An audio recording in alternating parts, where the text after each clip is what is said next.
आश्रमशाळांमधील कला, क्रीडा आणि संगणक शिक्षकांची कंत्राटी तत्वावर भरती. मुंबई. राज्यातील आदिवासी विकास विभागाच्या शासकीय आश्रमशाळांमधील रिक्त पदांचा प्रश्न मार्गी लावण्यासाठी शासनाने महत्त्वाचा निर्णय घेतला आहे.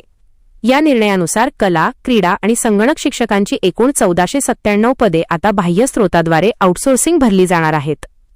या भरती प्रक्रियेसाठी राज्य सरकारने 81,08,75,000 रुपयांच्या अंदाजित खर्चास प्रशासकीय मान्यता दिली आहे. भरतीचा तपशील. शासकीय निर्णयानुसार आश्रमशाळांमधील शैक्षणिक सुविधा बळकट करण्यासाठी 3 महत्त्वाच्या विषयांसाठी ही पदभरती केली जात आहे. कला शिक्षक 499 पदे, क्रीडा शिक्षक 499 पदे, संगणक शिक्षक 499 पदे, एकूण पदे 1497. निविदा प्रक्रिया. सदर पदभरती करण्यासाठी जेम गव्हर्नमेंट मार्केटप्लेस पोर्टलवर निविदा प्रक्रिया राबवण्यात येणार आहे. या प्रक्रियेत पारदर्शकता राखण्यासाठी प्री-बीड बैठक घेतली जाईल, जेणेकरून तांत्रिक अडचणींचे वेळीच निराकरण करता येईल. पात्र सेवा पुरवठादार संस्थेची निवड झाल्यानंतर या कंत्राटी पदांवर नियुक्त्या केल्या जातील. शासकीय नियमावली.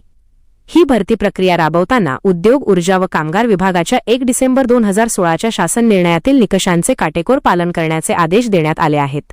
तसेच सेंट्रल व्हिजिलन्स कमिशनच्या CVC मार्गदर्शक तत्वांचा विचार करूनच निविदा अंतिम केली जाईल. या निर्णयामुळे दुर्गम भागातील आश्रमशाळांमध्ये तंत्रज्ञान, कला आणि क्रीडा क्षेत्रातील तज्ज्ञ शिक्षक उपलब्ध होणार असून विद्यार्थ्यांना याचा मोठा फायदा होणार आहे. मित्रांनो, व्हिडिओमधील शासन निर्णय किंवा परिपत्रक आपणास हवे असेल तर कृपया आमचे शासन निर्णय व परिपत्रक हे फेसबुक पेज सबस्क्राईब करा. त्यानंतर सबस्क्राईब केल्याचा स्क्रीनशॉट 7588152456 या क्रमांकावर व्हॉट्सॲप करा. आपल्याला हवा असलेला शासन निर्णय किंवा परिपत्रक व्हॉट्सॲपवर पाठवले जाईल.